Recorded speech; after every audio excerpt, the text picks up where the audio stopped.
खुलुमबाय बे समाव बडलेण्ड इंखं टेलिभिजननि स्टुडिअ आं मिथिखा नार्जारि दिनै फुंबिलिनि गाहाय रादाबफोराव दङ। गोजौसिन बिजिरसालिनि बिजिरनाय आधार कार्डजों बैसोनि फोरमान होनो हानाय नङा। बिपिएफ दोलोनि बिजाथि सुद्ध कुमार बसुमतारिया सिडली अपेरा बिसायख'थिनि थाखाय नमिनेशन गथायबाय। एशियान डेभेलपमेन्ट बेंकनिफ्राय आसामा 434.25 मिलियन आमेरिकान डलार लन मोनबावबाय। जास्टिस सन्जीव कान्नाया 11 नभेम्बरनिफ्राय गोजौसिन बिजिरसालिनि चिफ जास्टिस बिबानखौ रुजुनगोन। गवालपारा फरायसालिमाया राष्ट्र संघ सान फालिदों। बेन्नाबारि गामिनि 10 थाखोआव फरायनाय फरायसाया गोब्राब बेरामाव भुगिनांनानै दङ। बङाइगावआव उपेरा बिसायख'थिनि सिगां फ्लाइं स्काउटआ 4.53 लाख हमनो हादों। त्रिपुरायाव बिएसएफआ 2 भारतारिजों लोगोसे 4 बांलादेशिखौ खादों। दानिया फैदोनि आबुं रादाबाव।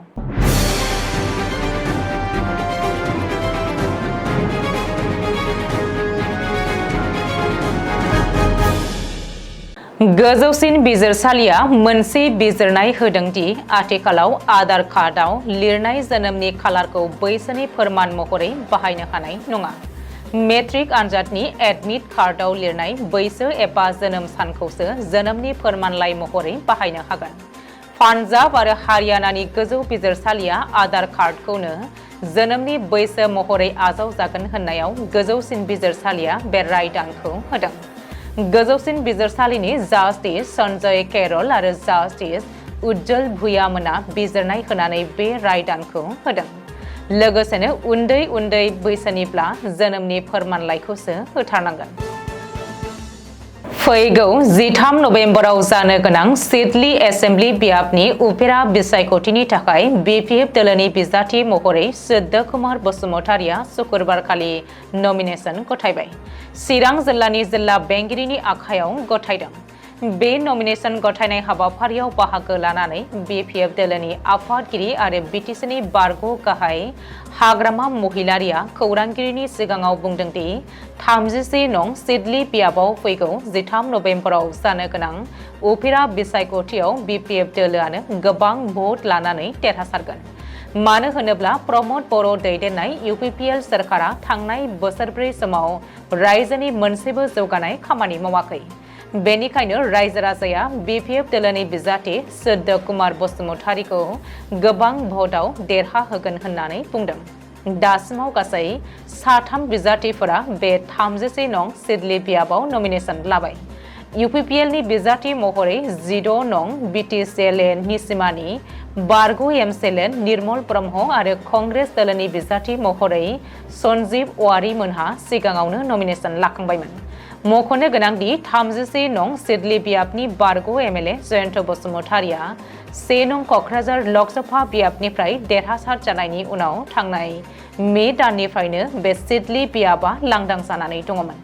आथिखालाव आसामनि गासै 5 बियाबाव उपेरा बिसायख'थिनि थाखाय बिसायख'थि आय'गा फोसावदों आरो फैगौ 13 नभेम्बरावनो बे सरासनस्रा उपेरा बिसायख'थिखौ खुंनाय जागोन। आथिखालाव आसामनि गामियारि ओनसोलाव मोब्लिब गोहोनि नांगौथिखौ सुफुंनो थाखाय सलार मोब्लिब गोहो दिहुननो एशियान डेभेलपमेन्ट बेंकआ आसामनो गासै 434.25 मिलियन आमेरिकान डलार लन सेंसन खालामबाय। आसामा फैगौ 2030 मायथाइसिमाव सलारनि जोहै गासै 3000 मेगावाट मोब्लिब सोरजिनो हागोन होननानै बे प्रजेक्टखौ लानायाव एशियान डेभेलपमेन्ट बेंकआ बे लनखौ सेंसन खालामदों। एपिडिसिएल आरो अएनजिसिआ बेनि बाहागोगिरि जागोन होननानै मिथिहोदों।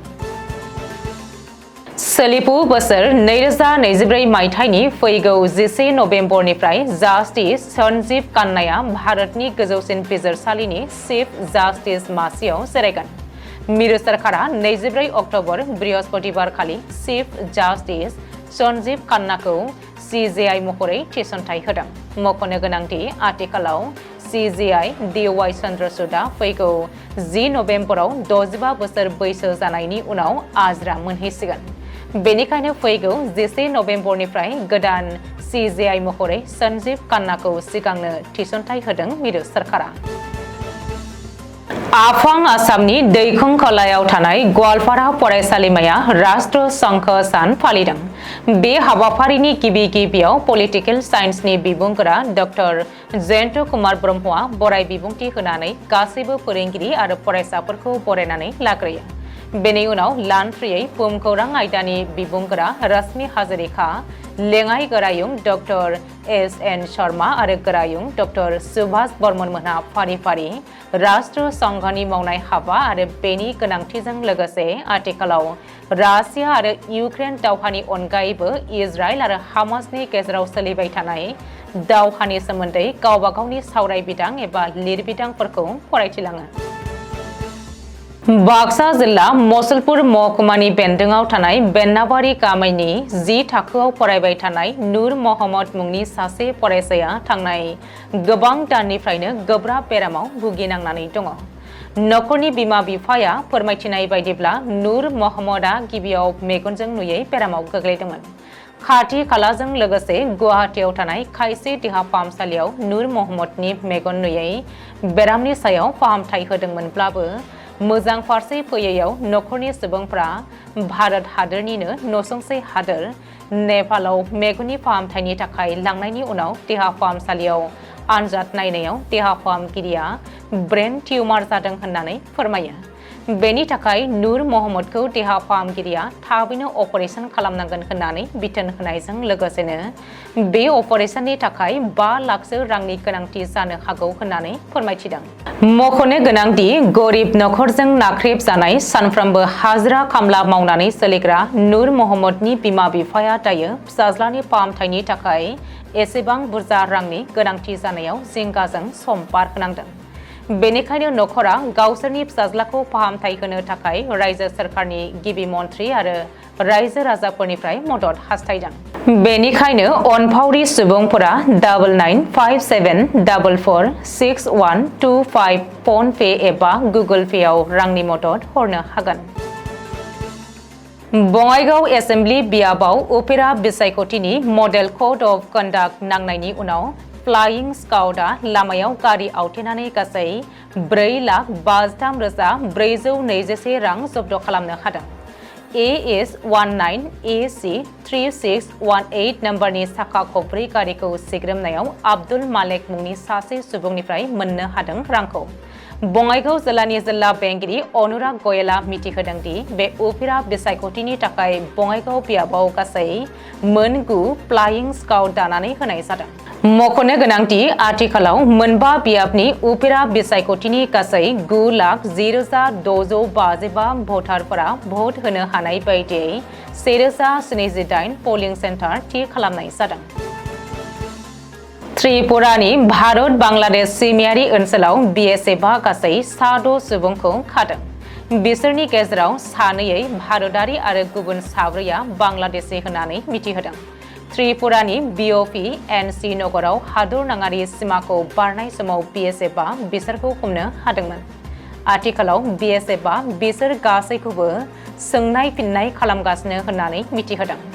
मख'नो गोनांदि त्रिपुरा रायजोआ गासै 856 किल'मिटार गोलाव बांलादेशनि सिमाजों नांजाबनाय।